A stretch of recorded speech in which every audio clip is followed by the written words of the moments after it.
Welcome, here I've got Xiaomi Mi Mix 2S and I'm gonna show you how to change volume button function in the camera app at this device. So at first we have to tap on a camera button to open it, and for now we are in the standard photo mode. The volume buttons at this device are here, so let me try to use them now to see how they work with the camera. And as you can see now, by tapping on them I can easily take a picture. To change that function we have to go to the right corner and tap to this button. That gives us access to more options about the camera we can manage. Now let's move to the left side to this settings button to open the advanced camera settings. And here we have the volume buttons function option, so when we tap here we can decide to use this as shutter, which is now, or shutter countdown, zoom and volume.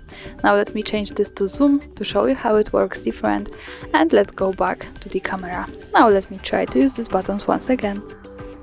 And as you can see, I can easily get closer to my subject and also go back, so I can use zoom now by tapping on volume keys. And that's all, thanks for watching, subscribe our channel and leave the thumbs up.